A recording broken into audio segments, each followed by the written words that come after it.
Isang mapagpalang umaga sa ating lahat, mga kapatid ko kay Kristo. Mula sa The Solid Rock Morning Devotion, isang kagalakan na muli tayo ay makapagbulay-bulay sa salita ng Panginoon sa umagang ito. Mga ilang minutong pagbubulay-bulay ng mga salita ng Panginoon upang papurihan at sambahin ang ating Panginoong Hesukristo.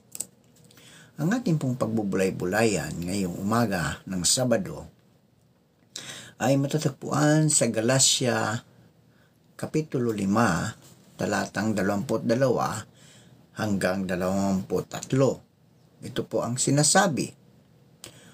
Ngunit ang bunga ng Espiritu ay pag-ibig, kagalakan, kapayapaan, pagtitiis, kagandahang loob, kabutihan, pananampalataya, kaamuan, pagpipigil sa sarili, walang kautusan laban sa mga bagay na ito. Pinagpala na po tayo sa pagkabasa at pagkarinig ng salita ng Panginoon. Tayo po ay manalangin. Ama naming Diyos na mapagmahal, naririto muli ang iyong mga anak sa isang magandang umaga ng Sabado na ibinigay ninyo sa amin. Maraming salamat Panginoon sa isang gabing nagdaan na kami iyong iniingatan sa aming pagtulog.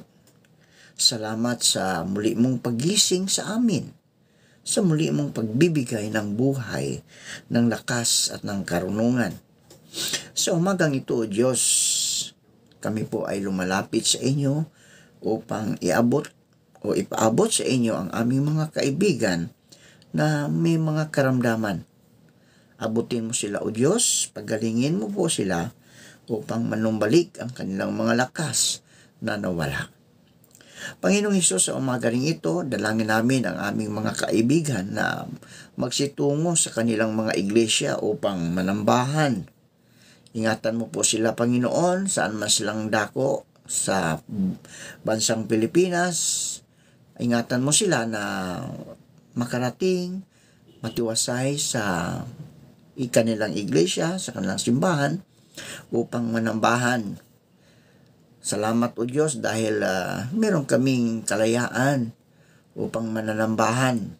Anumang araw ang aming naisin, Ikaw o Diyos ang siyang patuloy na nagbibigay ng kalayaan para sa amin. Dalangin ko ang aming bansa, ang bansang Pilipinas. Patuloy mo po itong pagpalain, Ama. Patuloy mo itong hanguin mula sa mga pagsubok sa buhay. Dahil karatapos lang ng ulan, ng baha, Panginoon, dalangin ko na wala na nawang bahang mangyayari sa bansang Pilipinas. Pagpalain mo ang aming mga leaders mula sa presidente hanggang sa pinakamababang posisyon ng barangay. Nabigyan mo po sila ng karunungan o Diyos upang ang kanilang mga kababayan na naroon sa kahirapan, katulad ng baha, ay kanilang matutulungan, Panginoon. Naway hindi nila isipin ang sarili nila dahil ang isang lingkod bayan ay ito po ay nangangahulugan na sila po ay maglilingkod sa kanilang mga nasasakupan bilang mga leaders, Panginoon. Dalangin ko rin, O Diyos, ang mga kaibigan namin na ang iba ay papasok sa trabaho, katulad ng mga construction worker. Ingatan mo po sila, O Lord. Ilayo mo po sila sa mga disgrasya. Ikaw, O Diyos, ang siyang maghari sa kanilang mga buhay upang sila, O Diyos, ay ligtas sa anumang kapahamakan. Gayon din po, Panginoon, ang mga traffic enforcer. Ikaw, O Diyos, ang mag-ingat sa kanila sa daan. Ilayo mo po sila sa anumang kapahamakan. Maraming salamat, Panginoon, sa mga katugunan sa aming mga panalangin sa pangalan ni Hesukristo na aming Diyos at tagapagligtas. Amen. Amen. Iniisa-isa sa Galatia 5, talatang 22 hanggang 23, ang mga bunga ng banal na Espiritu. Datapwat ang bunga ng Espiritu ay pag-ibig, katuwaan, kapayapaan, pagpahinuhod, kagandahang loob, kabutihan, pagtatapat, kaamuan, pagpipigil laban sa mga bagay na walang kautusan. Ang bunga ng banal na Espiritu ay resulta ng presensya ng banal na Espiritu sa buhay ng isang Kristiyano. Malinaw na itinuturo sa atin ng Biblia na ang lahat ng mga tunay na Kristiyano ay tumanggap ng banal na Espiritu sa oras na sila ay manampalataya sa Panginoong Hesukristo. Ang isa sa mga pangunahing gawain ng banal na Espiritu sa buhay ng mga Kristiyano ay ang pagbabago sa kanilang mga buhay. Gawain ng banal na Espiritu na baguhin tayo ayon sa wangis ng Panginoong Hesukristo at gawin tayong kagaya niya.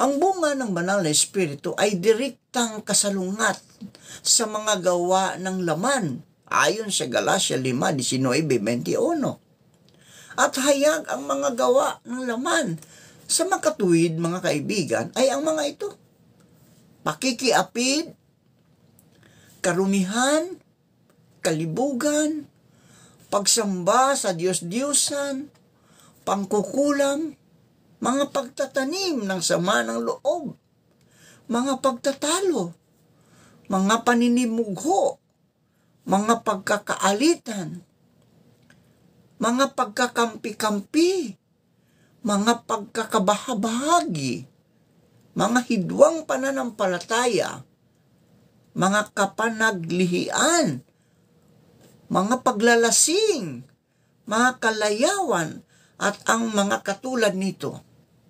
Tungkol sa mga bagay na ito ay aking ipinagpapaunang ipaalaala sa inyo. Tulad sa aking pagpapaalaala ng una sa inyo na ang mga nagsisigawa ng gayong mga bagay ay hindi magsisipagmana ng kaharian ng Diyos. Inilarawan ng mga talatang ito ang gawain ng lahat ng tao na hindi nakakakilala sa Panginoong Hesukristo. At dahil doon, sila ay wala sa impluensya ng banal na Espiritu. Ang ating makasalanang kalikasan ay nagdadala ng uri ng bunga na sumasailamin sa ating kalikasan, at ang banal na Espiritu naman ay nagdadala ng uri ng bunga na sumasalamin sa kalikasan ng Panginoong Hesukristo.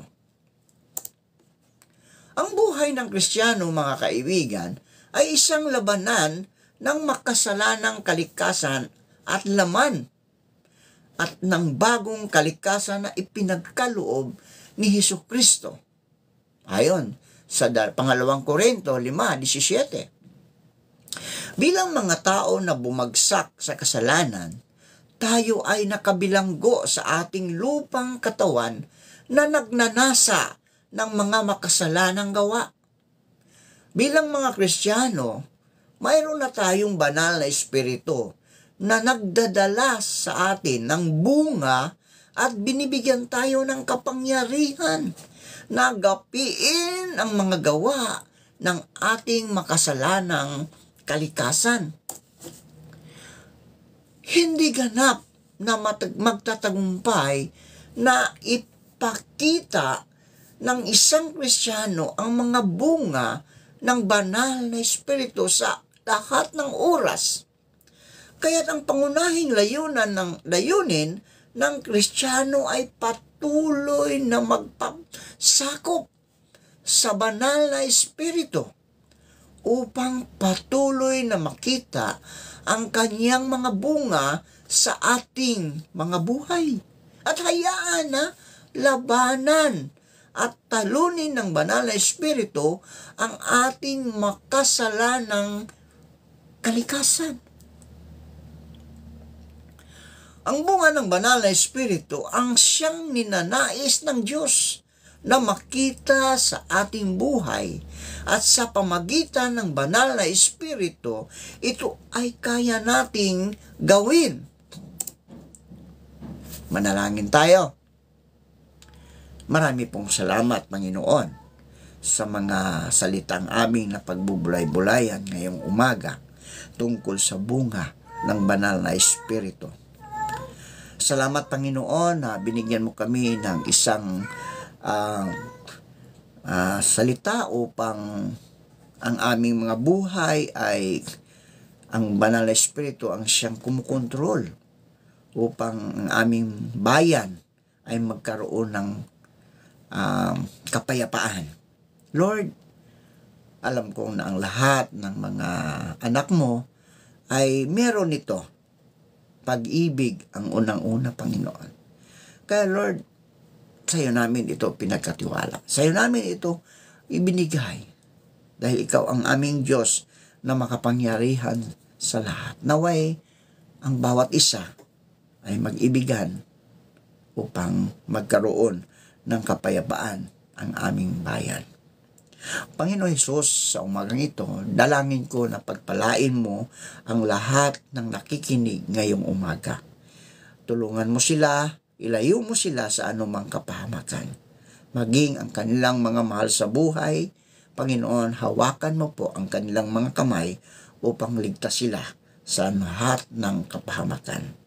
Panginoong Hesus, tulad ng iyong mga alagad, nagpapasalamat po kami sa inyong pagtitiwala at pagtawag sa amin para maglingkod sa iyo. Kahit hindi kami karapat-dapat, makakaasa po kayo, Panginoon, na hindi po namin sasayangin ang magandang pagkakataon na ibinibigay ninyo sa amin.